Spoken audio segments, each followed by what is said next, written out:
Fala pessoal, estamos aqui no primeiro Kerbercast. Estamos com um convidado muito especial porque a gente tem uma amizade de muita longa data e é um prazer estar recebendo aqui. É o Davi Tesser. Boa tarde, Rafa. É um prazer estar aqui contigo. Me sinto muito honrado em estar participando do primeiro Kerbercast. E aproveito para te parabenizar pela iniciativa, pelo local, pelo ambiente agradável, pela tecnologia. Acho que é um diferencial bem grande para a nossa cidade, para a nossa região. Para divulgar através de um bate-papo agradável as atividades dos diferentes profissionais.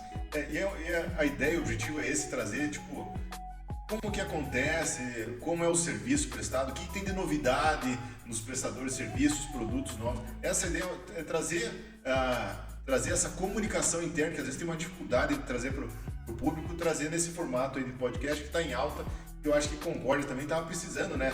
A gente trazer esse novo meio de comunicação, esses novos serviços e produtos aí da nossa comunidade. Aí. Sem dúvida.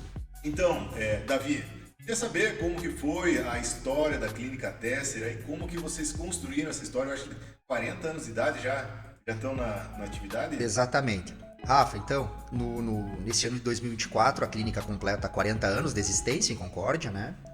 Foi fundada pelo meu pai no ano de 1984, né? Meu pai é um joaçabense que acabou se instalando em Concórdia e criou sua família aqui. Eu nasci aqui no ano de 1985, passei toda a minha infância, minha adolescência aqui e saí para estudar.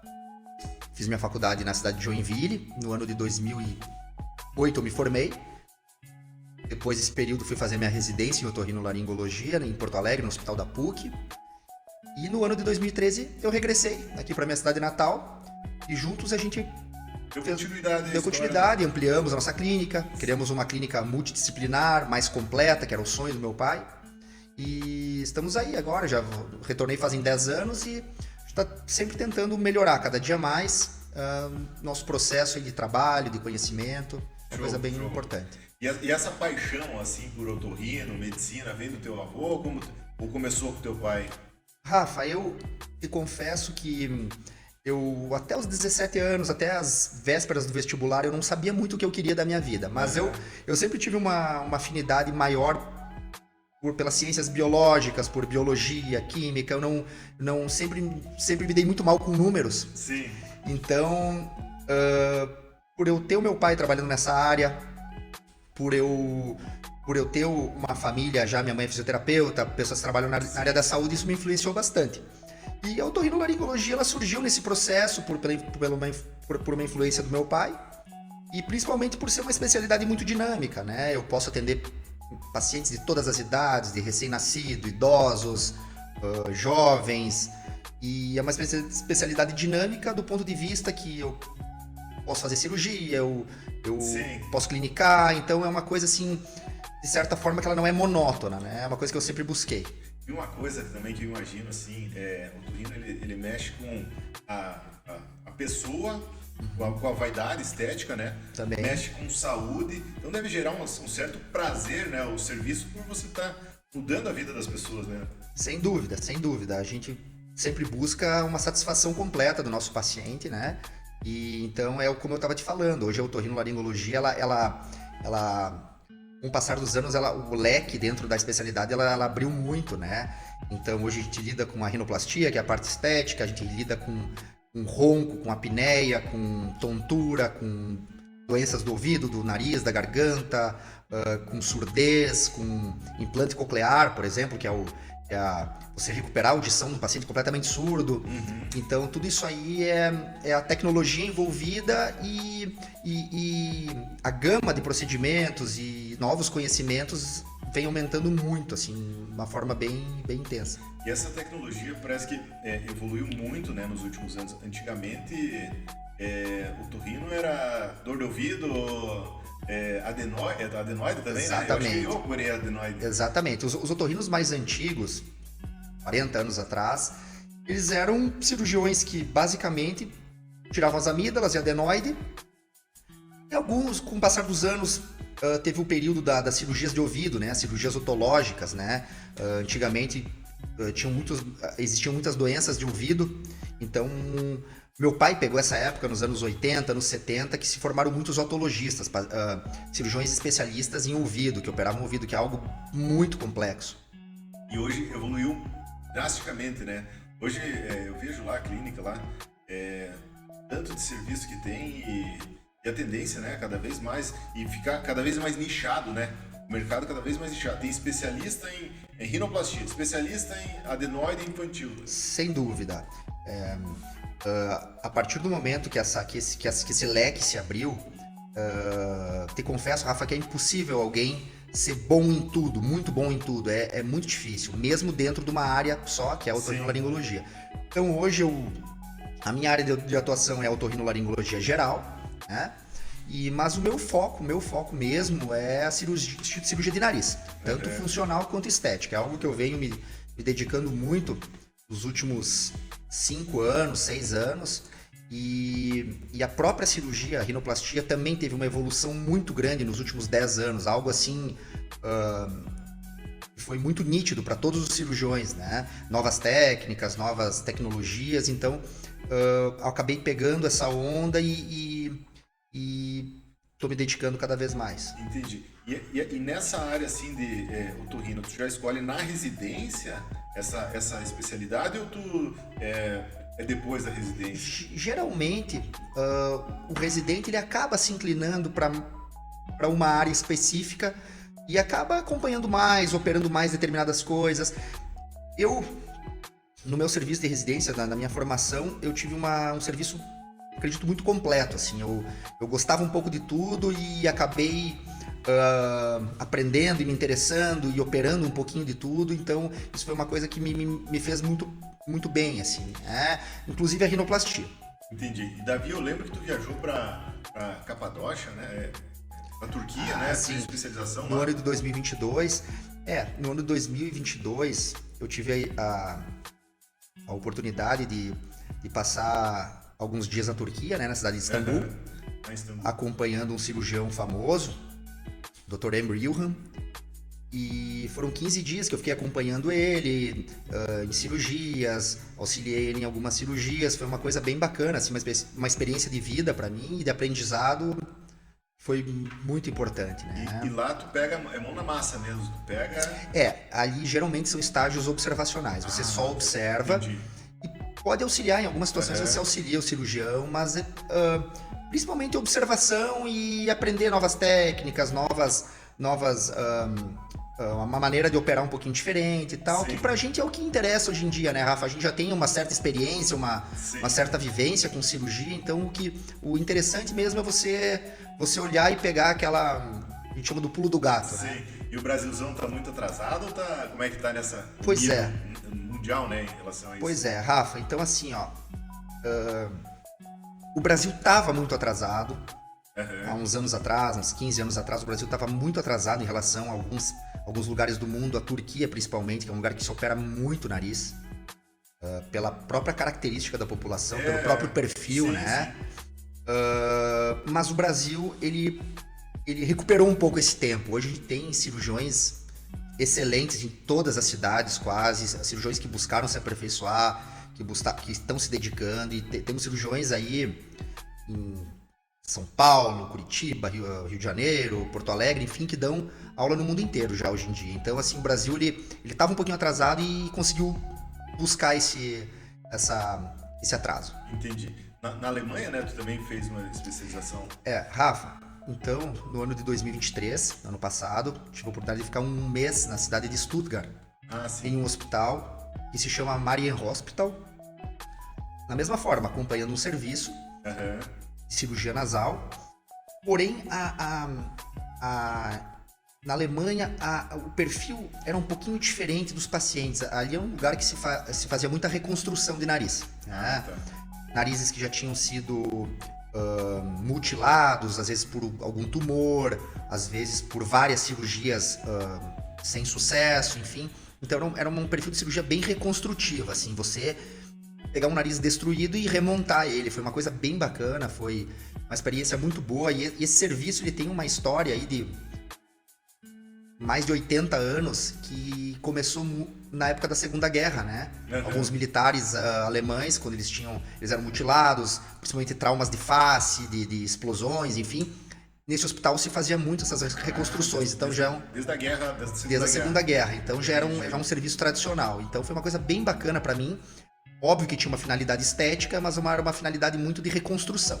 Ao contrário da Turquia, que já é uma coisa bem estética, e eles priorizam muito a finesse, a delicadeza, né? Na Turquia, hoje em dia, tem pacientes do mundo todo que vão operar lá, atrizes, artistas, enfim.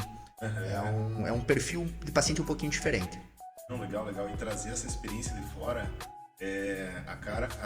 não só o conhecimento que você traz, mas até mesmo a confiança, de vida. Né? A confiança que você ganha. Ah, sem dúvida. De saber que você está fazendo o negócio certo. Exato.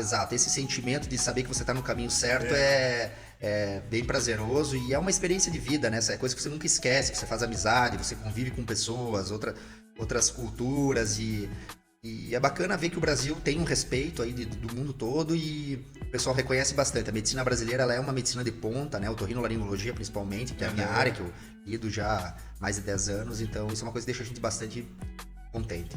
Pois é, também, quando eu operei o joelho, eu lembro que o pessoal falou muito bem dos cirurgiões brasileiros de joelho, eles são até famosos, né, sem dúvida, por operar joelho, cara. E quando isso que eu operei nos Estados Unidos, né, quando eu jogava bola, e daí o cara falou, não, o Brasil lá tem os melhores cirurgiões de joelho estão nos Estados Unidos. Na tua época que você estava lá no Texas. 2008, cara. Certo. Na época que você estava lá no Texas. Ó, que bacana. E você vê, assim, ó, a área da cirurgia plástica no Brasil, ela é reconhecida no mundo todo, desde a época do professor Ivo Pitangui, de Dr. Ronaldo Pontes, são cirurgiões de nariz, assim, famosos dentro da cirurgia plástica. Então, o professor Davis, que é um gaúcho que mora em Lajeado até hoje, que é o nosso mentor aí de muitos cirurgiões que fazem rinoplastia, então é uma escola que tem influência no mundo inteiro. E uma coisa também eu fico pensando, às vezes o conhecimento fica na mão de poucas pessoas, mas um conhecimento muito forte. Uhum. E essas pessoas, assim, eu sempre falo, tem que eternizar esse conhecimento, porque a pessoa, para aprender dali para frente, muitas vezes ela tem que aprender com erro, né? E esse conhecimento que as pessoas adquirem errando, passar para você de mão de beijada, isso aí tu anda... sem dúvida, Rafa. Eu acho assim, ó, todo mundo erra, todo mundo já errou alguma vez, e você só vai aprender fazendo e errando e consertando e buscando ajuda, buscando quem te ensine, quem te ajude.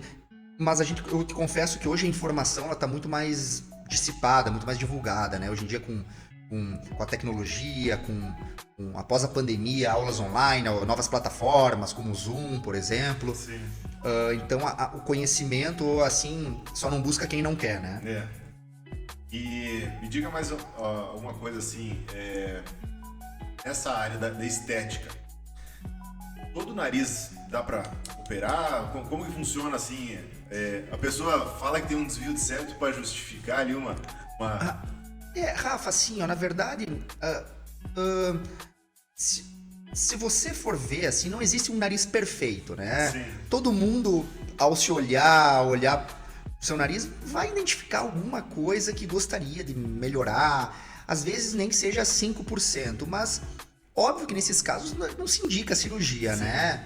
Então, assim, nós moramos numa região aqui de nariz caucasiano, né? O nariz de europeu, né? Forte, né? Exato. Então é um nariz com uma característica de ser um nariz maior, um nariz com giba, que é o famoso calombinho, né? Um nariz mais projetado, nariz grande, com a ponta caída. Então, assim, é uma região que tem uma incidência, uma procura muito grande, né? Então, assim, nesses casos que o paciente está incomodado com a sua estética, com a sua autoestima, enfim, a gente acaba indicando a cirurgia, Sim. né? E na nossa região também, assim, existem, geralmente o paciente que quer operar o nariz, a grande maioria acaba tendo alguma queixa funcional também, né? Sim. Um desvio de septo, uma hipertrofia de cornetos, uma adenoide, alguma coisa que possa melhorar sua respiração, né? Sim. Porque a respiração pelo nariz, uma respiração plena pelo nariz... né, também. Exato, é muito importante, né? Então a gente acaba fazendo uma cirurgia combinada, né? Fazendo tudo que tem que fazer num tempo cirúrgico só para pro paciente sair satisfeito, Sim. né? E Davi, me diga uma coisa, quando o cara quer operar, pô, tô incomodado com o meu nariz, ele já chega com um modelo de nariz lá, pô, eu quero igual desse cara aqui.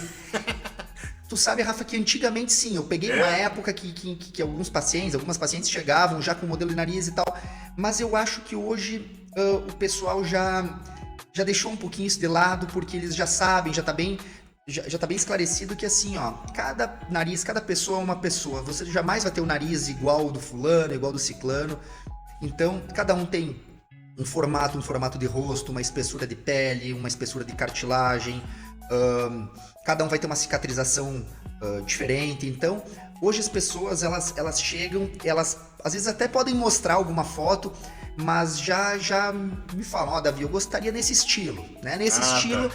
E eu falo, ó, esse estilo é possível, esse estilo não é possível, né?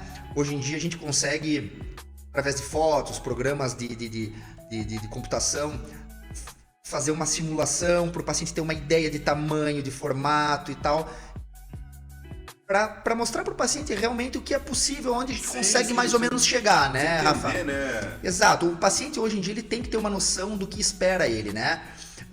Não é mais aquela coisa ali dos anos 70, 80, 90, enfim, que o paciente chegava e falava, não, vou operar o nariz.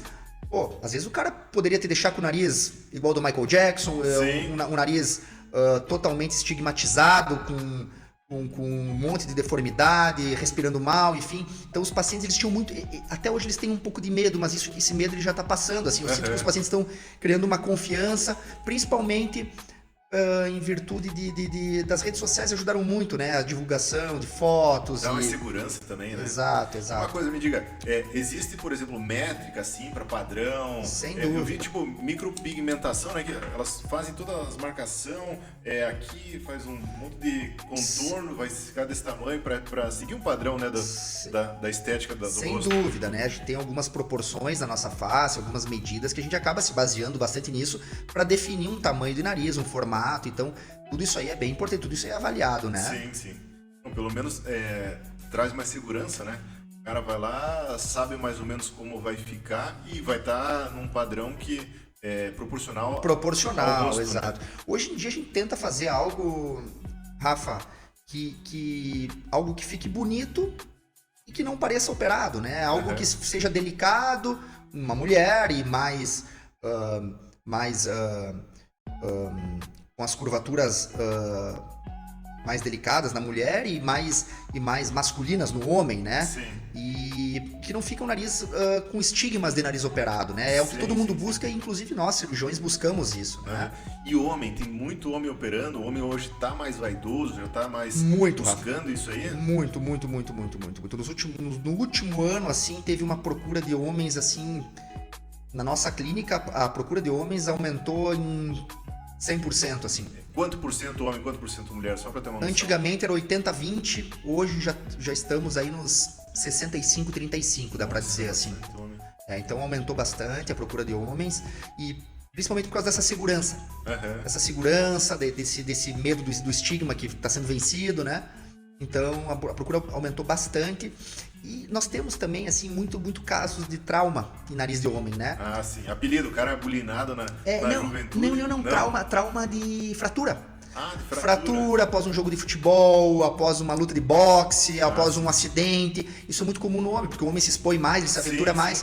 Então, principalmente aqui na cidade de Concórdia, nós temos muitos narizes fraturados, nariz torto, nariz com laterorrhínia, que a gente chama. Sim.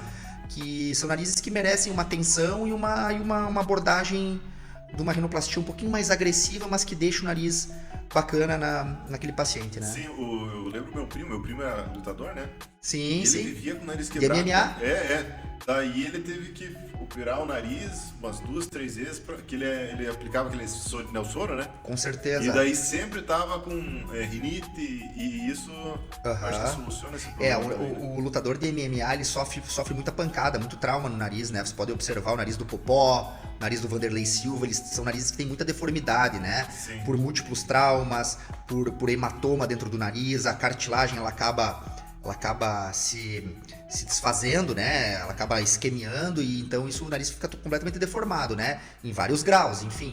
Mas são narizes que todos são passíveis, esses narizes são passíveis de uma correção, né? E tem um ponto final, assim, desses traumas, ou Tem prótese, essas coisas aí, ou...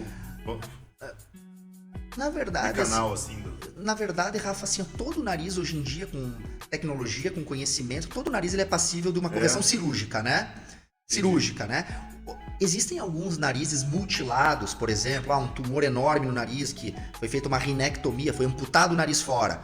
Existem próteses hoje em dia que são feitas, próteses de alguns materiais específicos para substituir o nariz, assim como tem de orelha também, né? Sim. E tem um pessoal muito competente fazendo isso hoje em dia, né? Uma pigmentação da pele idêntica da prótese, então com a prótese totalmente de acordo com aquele tamanho de rosto, aquele formato de rosto, através do programa de computação, enfim. Então, tem pacientes mutilados que preferem a prótese do que a cirurgia. Entendi. Tu me entende? Prefere ter uma prótese de uma orelha do que uma reconstrução total, porque às vezes são cirurgias muito agressivas e às vezes são cirurgias que são feitas em 2, 3 tempos. Você me entende? É colocado um enxerto, espera cicatrizar, daqui 6 meses reaborda. Né? É desgastante para o paciente e para o cirurgião. Mas tudo isso é sempre colocado na mesa, é conversado com o paciente, né? E, enfim, cirurgia, Rafa, é sempre uma decisão do médico, do paciente principalmente, e do médico, entrar num consenso do que é possível, colocar os prós e os contras, as complicações, porque toda cirurgia é passível de complicação, de infecção, de hemorragia, enfim. Então, o paciente sempre tem que saber onde ele está pisando e confiar no profissional que ele vai abordar, né? Trazer segurança, né? Exato. Então, Davi, uma pergunta também que eu acho que é muito comum. Com quantos anos a pessoa pode tomar a decisão de querer operar o nariz e fazer a rinoplastia? Como que funciona isso aí? Rafa, então assim, ó, pela idade, os meninos geralmente por volta dos 16, 17 anos, 16 anos, e as meninas geralmente 2 anos após a menarca, né, após a menstruação. Então a gente pode falar aí 15 anos mais ou menos, né, a média da idade que a gente opera é meninas 15 anos, meninos 16, 17. Que seria a idade que já teria as estruturas do nariz totalmente formadas, enfim, que a gente poderia fazer alguma modificação. Mas óbvio, né? Se a gente for falar em menarca, tem meninas que vêm a menstruação com 10 anos, você não vai operar uma menina de 12 anos, até porque não existe uma maturidade, às vezes, uma cabeça boa para encarar aquele procedimento cirúrgico, né? E para ter a decisão também da cirurgia, né? Então, a gente, via de regra, meninos 17 e meninas 15, né? É o mínimo. O mínimo. Idade máxima, hoje em dia, sinceramente, Rafa, não tem. Temos operado muitas mulheres, principalmente, homens também, com 60, 70 anos, tá? Recentemente fiz uma cirurgia de uma senhora de 70 anos. Ela queria respirar melhor, ela tinha um nariz grande, com a ponta caída, ela não se sentia bem. Então, hoje em dia não tem uma idade máxima. Óbvio que por ser uma cirurgia um pouquinho demorada, a pessoa tem que ter as condições de saúde adequadas para passar por por uma anestesia, por pós-operatório, né? Então tudo isso aí, toda essa avaliação anestésica, avaliação clínica, ela tem que ser feita, né? Entendi. E mesmo precisa autorização dos pais, abaixo, com menos de 18 anos? Sem dúvida, sem dúvida. Consentimento dos pais, né? Tá. E em questão de anestesia, como que funciona a anestesia? Anestesia geral, é local? Rafa, hoje em dia existe anestesia geral, anestesia local, né? Eu, particularmente, hoje em dia, rinoplastia tradicional, eu faço todas com anestesia geral. Geral? Por que motivo? Pelo tempo de cirurgia, né? Como a minha forma de operar, ela vem mudando nos últimos anos, as técnicas elas mudaram, o meu jeito de operar, a minha cirurgia ela acabou ficando um pouquinho mais demorada, certo? Entendi. Então a minha cirurgia hoje ela leva aí de 3 a 6, 7 horas às vezes, nos casos mais complexos. Então eu faço todos esses procedimentos com anestesia geral, né? O paciente está dormindo, procedimento indolor, enfim. Quando são casos pequenos, alguns detalhes do nariz, quer diminuir um pouquinho a largura das narinas, por exemplo, enfim, pode ser feito com anestesia local. São procedimentos que podem levar meia hora, 1 hora, enfim.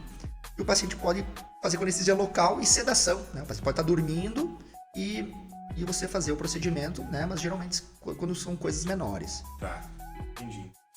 E a rinoplastia tem o dedão? Não, como é que é o nome? A giba.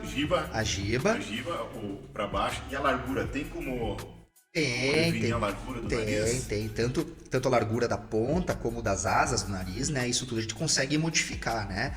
Tem pacientes que é uma cirurgia combinada, né? Às Sim. vezes tem que diminuir o tamanho do nariz, melhorar os contornos, erguer a ponta, diminuir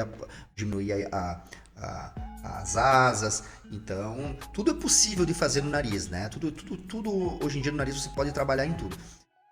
Cada região apresenta um nariz com características diferentes, né? Como eu estava te falando, a nossa Sim. região é uma região de nariz caucasiano, nariz europeu, né? Sim. Então, nariz grande, com a ponta caída, com giba. Se você for olhar o perfil dos pacientes em São Paulo, Minas, Rio de Janeiro, Minas, Nordeste, já é um perfil do nariz mais negroide, né? Aquele nariz, Mais o nariz largo, mais né? curto e largo. Largo, Curto e largo. Se você for para a Ásia, por exemplo, o nariz o nariz asiático, ele é um nariz curto, com pouca projeção, é um narizinho pequeno. Uhum. O nariz, geralmente na Ásia se faz rinoplastia de aumento, você aumenta o nariz do paciente, né? Então, cada local tem suas características, né? Entendi. Então, o Torrino aqui, em terra de italiano, aqui, tem bastante serviço. É um terreno bem fértil. Que legal. Então, uma coisa também bastante curiosidade. Tem como curar o ronco? Rafa, então assim, ó, a rinoplastia ela pode melhorar a respiração, né? Quando tem fatores aí obstrutivos a serem associados na cirurgia, né? Melhora a respiração pelo nariz e pode melhorar também muito o ronco, né? Se o paciente tiver o nariz muito trancado. A gente sempre lembra que o ronco ele é multifatorial, né? O nariz ele acaba influenciando, mas muitas vezes o paciente pode ser obeso, ele pode roncar por ser obeso, ele pode roncar por ter algumas alterações ali na garganta, umas amígdalas enormes, uma deformidade esquelética, às vezes um queixinho para trás e tal. Então, o ronco ele é multifatorial. Isso é sempre importante e a gente sempre deixa muito claro para os pacientes, né? O nariz ele influencia um pouco no ronco, mas nem sempre é só o nariz. Entendi. Né? Mas sem dúvida pode ajudar. E aquela questão de apneia? A minha família tem histórico de apneia. Exato. Rafa, a apneia seria a pausa respiratória Sim. durante o ronco, né? Seria ali um colabamento da via aérea do paciente que faz ele parar de respirar durante a noite. Então seria uma fase mais avançada do ronco, né? Que também é multifatorial, né? Existem vários fatores que podem estar provocando isso, então tem que ter uma análise global, assim, o otorrino tem que avaliar garganta, avaliar o peso, avaliar fossas nasais, avaliar a laringe do paciente, avaliar o esqueleto da face, né? Então tudo isso aí tem influência, né? E o peso, sem dúvida também, né? Dificilmente você vai pegar um paciente obeso mórbido, um paciente bem gordinho, que ele não ronca, né? Sim. Eu sei por experiência, né? Exato. Às vezes tá Alguns medicamentos, né? Alguns medicamentos, alcoolismo, tudo isso aí pode relaxar muito a musculatura ali do pescoço e fazer o paciente roncar muito, né? Então, e hoje tem tratamento também para ronco, não tem? exato, o tratamento é muito diversificado, né? O tratamento para o ronco ele é muito diversificado. Depende muito do grau de ronco, se tem apneia, o grau de apneia do paciente e essa análise global aí do paciente que é feita para você definir se o tratamento é cirurgia de nariz e garganta, ou só garganta, ou é uma cirurgia bariátrica, às vezes num obeso mórbido, ou é o uso de algum aparelhinho na boca, ou um CPAP em casos extremos, que Aqueles caninhos de a máscara, oxigênio, exato, aquela máscarazinha, né? Uhum. Que são os casos mais graves também. Então, o tratamento para o ronco ele é bem diversificado, o ronco e para a apneia, né? Então, a gente sempre deixa muito claro para o paciente, ó, você tem que fazer uma avaliação, você faz a polissonografia, que é o exame que você consegue monitorar e ter uma noção desse grau de ronco e de apneia que o paciente tem. E depois é definido, é um plano terapêutico do médico e do paciente, né? Não existe uma pílula mágica que o paciente vai tomar e vai parar de roncar, né? Isso é o que todo mundo busca, mas é o que não existe. Mas existe clínica especializada em sono, né? O cara dorme Exato. lá na clínica. Temos. O Nosso cara setor. dorme lá? Sim, o paciente dorme uma noite lá na clínica. Temos aí 2 leitos de polissonografia tipo 1, né? Que é o exame que o paciente dorme lá uma noite. Temos 2 quartos, uma confortável, bem climatizado, tudo para o paciente dormir e a gente simular o ambiente de sono dele, que ele tem na casa dele. Óbvio que nunca vai ser o mesmo, mas para ele ficar uma noite monitorado, né? Ele é monitorado através de eletroencefalograma, de sensor de passagem de ar na boca, no nariz, oxímetro no pulso. E tudo isso aí vai gerar um resultado de um exame, né? e que a gente vai conseguir classificar o ronco e o grau de apneia que o paciente tem. E isso é fundamental para a gente definir o plano terapêutico do paciente, né? Sim. E nesses casos assim de ronco, quanto % tem solução sem cirurgia? Sem cirurgia. Varia muito, Rafa. Varia muito, assim, ó. É difícil dizer, porque cada paciente vai ter um plano terapêutico, sabe? O que eu poderia propor para ti, sim, provavelmente não vai ser a coisa que eu vou propor pro teu vizinho, porque cada organismo é único e cada exame vai ser único também. Então não tem como generalizar. O tratamento é muito individualizado mesmo, sabe? Eu sei porque tem um histórico de ronco lá na minha família, lá forte, e a minha mãe tem dificuldade de dormir. Meu pai tá roncando bastante. O paciente, tu sabe, Rafa, que o paciente com ronco e apneia, ele, além de perturbar o cônjuge, enfim, atrapalhar o sono de quem tá por perto, o grande problema do ronco e da apneia é, a longo prazo, ele prejudica muito o coração, né? Pode gerar hipertensão, insuficiência cardíaca, a chance de infarto, derrame, ela aumenta comprovadamente. O paciente tem ronco e apneia, principalmente a apneia mais moderada e grave, né?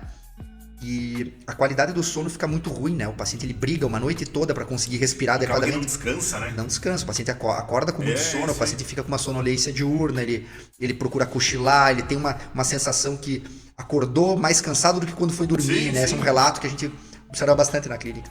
E isso tudo deve influenciar não só a qualidade do sono, tem mais a questão toda de saúde, né? Sem dúvida. Imagina, a motivação da pessoa, tá dormindo bem, circulação sanguínea, né, durante o dia, tudo começa a tudo. O sono cara, sem dormir bem, não o sono é um momento de relaxamento absoluto, né, do teu cérebro, dos teus músculos, né? Existem algumas fases do sono que a gente relaxa completamente, enfim. E esse relaxamento ele é fundamental para a tua recuperação e para o teu desempenho no dia seguinte, né? O paciente que tem essas fases do sono de relaxamento absoluto interrompidas por ronco, por apneia, ele fica com o sono totalmente picado, né? E prejudica bastante. Então, assim, para as pessoas leigas, assim, quando eu preciso saber quando eu consulto um médico para ver se eu tenho essa necessidade ou não? Geralmente os pacientes, eu te confesso que eles acabam sendo levados pelo cônjuge sempre na consulta. A mulher leva o marido leva a mulher, mas hoje em dia eu tenho recebido muitos pacientes por cansaço diurno excessivo. Cansaço diurno excessivo, sensação de noite mal dormida, sensação de aperto no peito. Alguns pacientes acabam roncando e acordando com o próprio ronco, né? Então, assim, o paciente chega no meu consultório hoje até de uma forma diferente. Sem contar os inúmeros colegas, né? Os cardiologistas, muitas vezes eles identificam em alguns exames, como o Holter, por exemplo. O Rafael estava monitorado em casa, a pressão, enfim. Eu observei no resultado do exame que a pressão dele só sobe durante a madrugada. Peraí, ele pode estar tendo ronco e apneia. Vou encaminhar ele para uma avaliação, né? Então, assim, são vários sinais que vão se mostrando que levam o paciente até a nossa clínica. Sim, mas assim, tipo, eu acordo normalmente umas 3, 4 vezes de noite. Caso normal, o cara já começa a se preocupar. Tem uma medida para isso? Assim? Não existe uma medida. Não existe uma medida para isso, né? Pode falar de insônia, por exemplo, né? Tem os pacientes que têm um pouco de dificuldade de pegar no sono, tem os pacientes que acordam muito durante a madrugada. E tem um paciente que a gente chama de dormidor curto, por exemplo, que é o cara que dorme 3 horas numa noite e ele tá novo no dia seguinte. Então, é um perfil daquele paciente, tu entende? Mas não existe uma medida, uma métrica assim, você pode acordar tantas vezes na noite. Eu digo por mim, em períodos que eu tô um pouco mais ansioso, eu acordo a cada 2 horas. Né? Porque você já está um pouco tenso, você está ansioso com alguma questão do teu dia a dia e às vezes você acaba o teu sono ele fica mais superficial, né? Sim, enfim, você acaba despertando com qualquer ruído, com ventinho, com ruído na janela, enfim.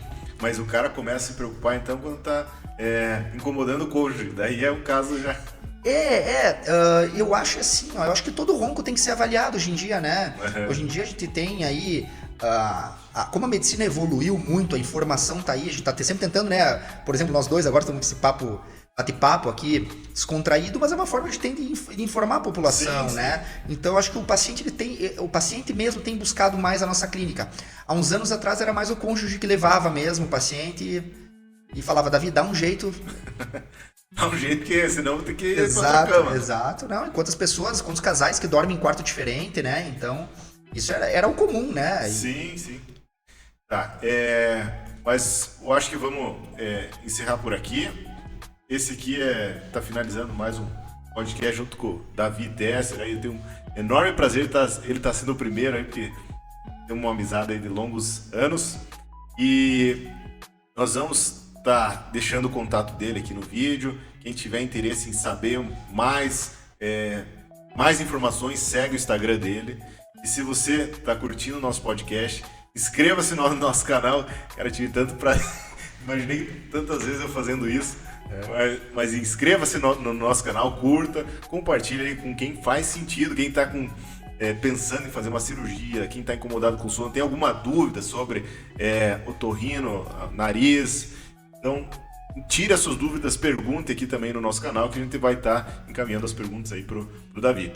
Davi, só agradecer você, a presença aí, um orgulho aí de estar sendo o primeiro entrevistado aí do nosso podcast. Claro que tem muita coisa para melhorar, foi o primeiro, mas é sempre um prazer estar com essa emoção, né? Parece um recomeço, né? Rafa, obrigado pela oportunidade, vou te parabenizar de novo pelo formato aí do podcast, do programa, enfim, você é um cara muito entusiasmado com esse tipo de coisa, eu acho que veio em boa hora, né? E eu espero estar aqui um dia de novo falando sobre algum outro tema da minha área, ou falando um pouquinho mais sobre otorrino e rinoplastia, enfim. E tô bem feliz e me sinto honrado por fazer parte do primeiro Kerbercast. Tá tão metido, né? Mas a ideia é essa troca de informação, né? Sem muita novela e uma comunicação simples. Eu lembro que a gente dando palestra nos nossos negócios na Itabio lá, e daí um produtor falou assim, mas não tem um vocabulário mais fácil de entender, e acaba que a pessoa leiga fica deslocada. E o objetivo assim, tipo, eu totalmente leigo desse assunto, tá fazendo as perguntas leigas assim como todo mundo tem. Tem que simplificar a informação, né? Não precisa ser especialista para perguntar, né? E as perguntas são basicamente as mesmas, né? Exatamente. Exatamente. As perguntas sobre a minha área, por exemplo, elas são bem repetitivas e a gente fala com naturalidade sobre isso hoje em dia, né? Depois de alguns anos, enfim. E acho que a informação tem que ser mais fácil, né? Então tá bom. Muito obrigado a todos. Obrigado por assistir até aqui e aguarde o próximo.